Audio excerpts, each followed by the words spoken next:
Hey everyone, welcome back to the Chopper Fit channel. My name is Brett and we make the motorcycle related videos and now motorcycle related do-it-yourself projects. That's right, today we are going to be making our very own helmet rack. That's right, I'm going to show you guys how to put this together. I will be using my measurements to make it a little bit easier, but it should be very similar depending on your application. So let's go ahead and roll that intro and we'll get to it. Roll it.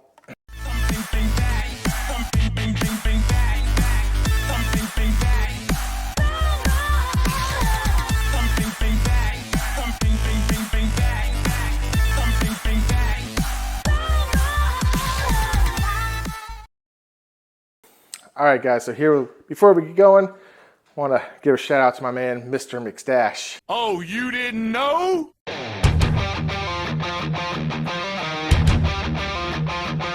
He was nice enough to hook me up with a t-shirt, and I was nice enough to hook him up with one, so a little bit more collaboration amongst channels that I'm terrible at. Here's a supply list you're going to need to accomplish this here today. First, you're going to need a 3-foot long piece of board. It can be as thick as you want it to, but I went, I believe, with about a 1-inch thickness on there. That way it doesn't have to stick out from the wall so far. In addition to that, you're going to need some painter's tape, a marker, 3 flanges, 3 elbows, 6 various size rods, and 3 caps. Then in addition to that, you're going to need a tape measure and a drill. I just realized on the drill, I don't have any batteries, so sound effects.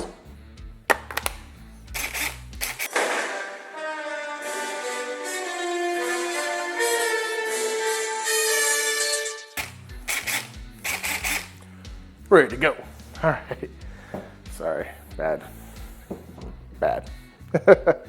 All right, so first thing we're gonna do is I like to get everything measured out the way it needs to go. Now I'm gonna save everyone a lot of trouble, and as long as you get the standard issue size of these bad boys right here, the little flanges, you'll have no issue accomplishing this with this measurement. So, like I said, I already have all the measurements predetermined. If for some reason you want to accomplish this on your own, different size flanges, different size everything else, hook me up. I like math. I'm pretty good at it. Sometimes. Not all the time, but sometimes. Whew.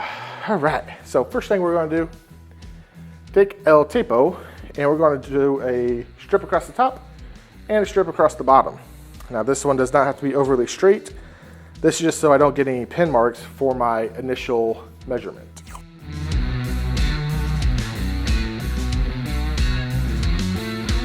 For my particular case here, I am starting my flanges 4 inches in from the sides.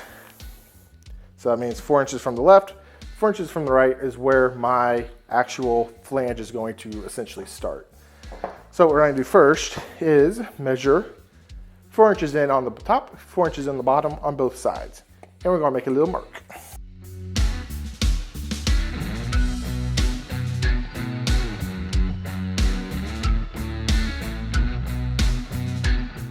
If there's something my father always taught me, measure twice, cut once. We're not doing any cutting today though, so I guess that doesn't technically apply. Time for more tape. So what we're going to do now is take where we marked on the board, that are 4 inches in, and we're just simply going to tape there, and on down. So what we're going to eventually end up making is sort of like a little grid. Got that one there.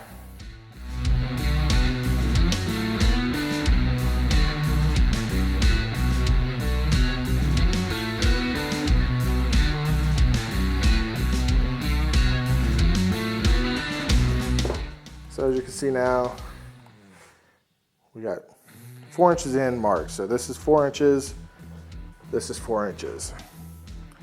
So the next thing we need to do is go ahead and get this top and bottom measurement done as well. So that's why I went ahead and did this one now, so that when we go through it, I am marking on the tape and not on the board itself.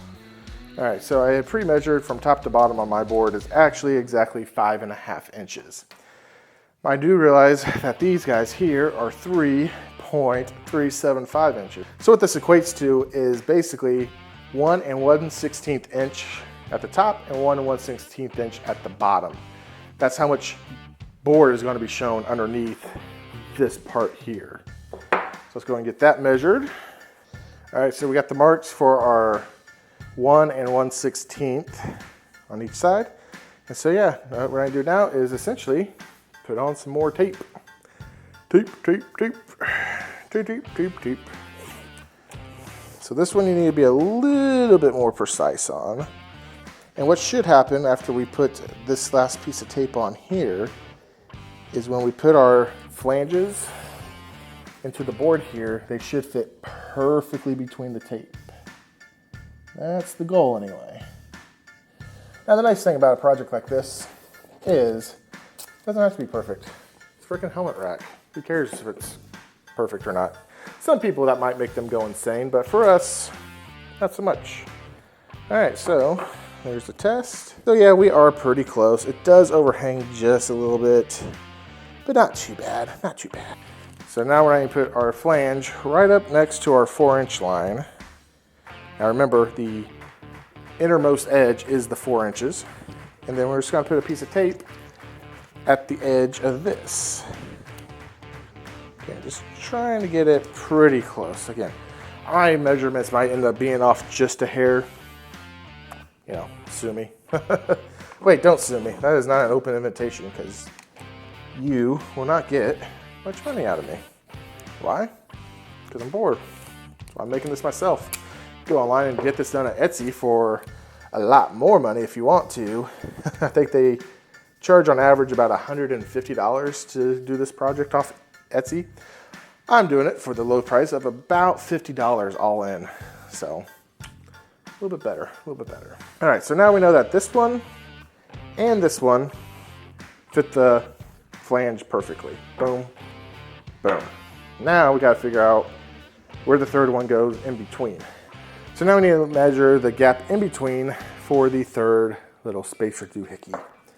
So to do that, I'm just going to line it up at the 10.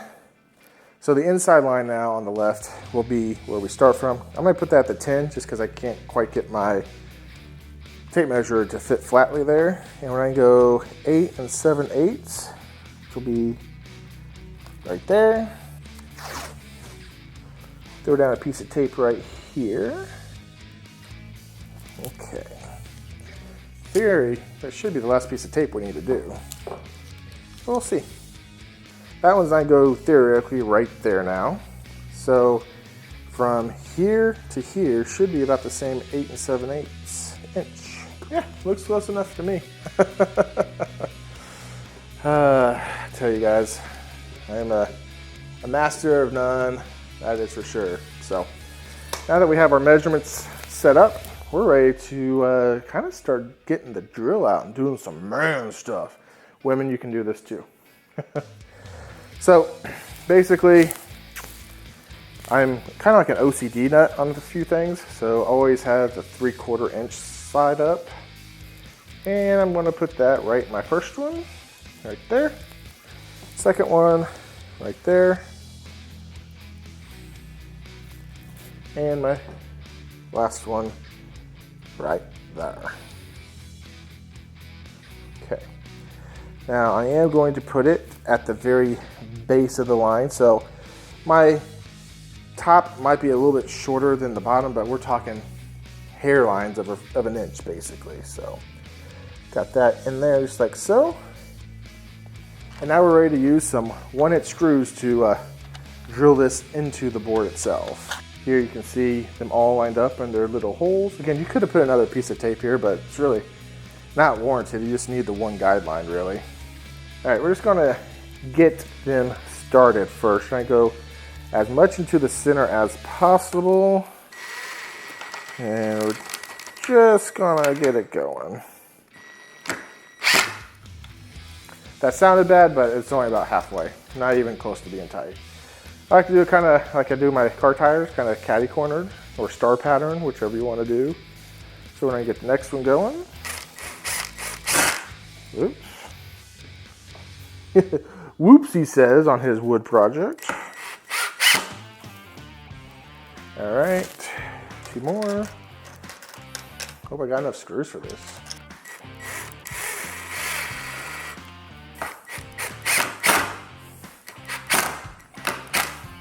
All right, so here's how it's going to look before we do the final pulverizing of those 4 screws into the board. But as you can see, it's still a little loose. You have a little bit of room for adjustment.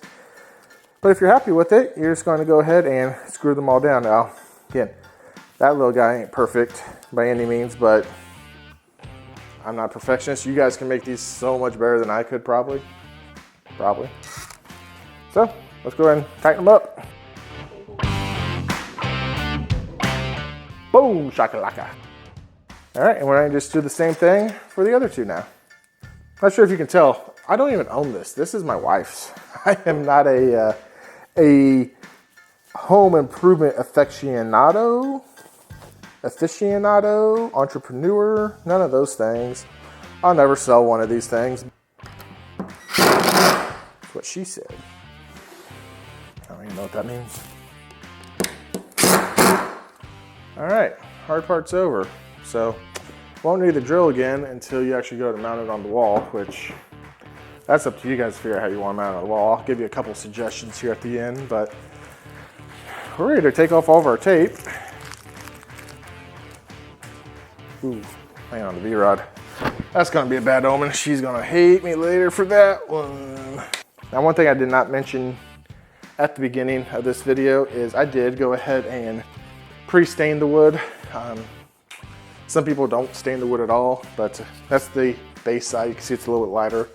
Just a nice little cherry stain to go on there. So got them on there. Now we just got to get to assembly. These are black stainless steel from Home Depot. I don't know what the coating is on it, but it's a terrible coating. So that's why I have the rag.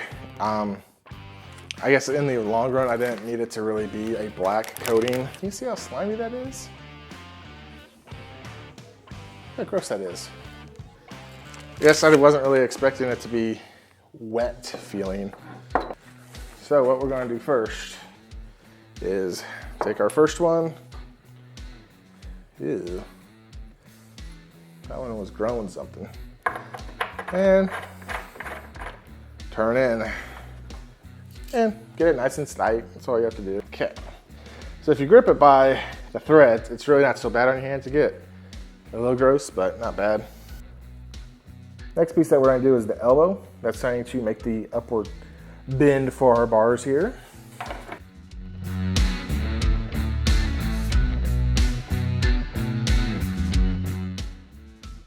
All right, now that we got those, now it's time to feed in one of our tall ones. And I forgot, it's really a lot easier to rotate these things around to get them like lined up nice and level once you have these bars in here, because it kind of acts as like a little bit of a breaker bar. That's what I mean by the black stuff. Really should have been using gloves or something. Oh well, too late now. And then your final piece is going to be the top cap.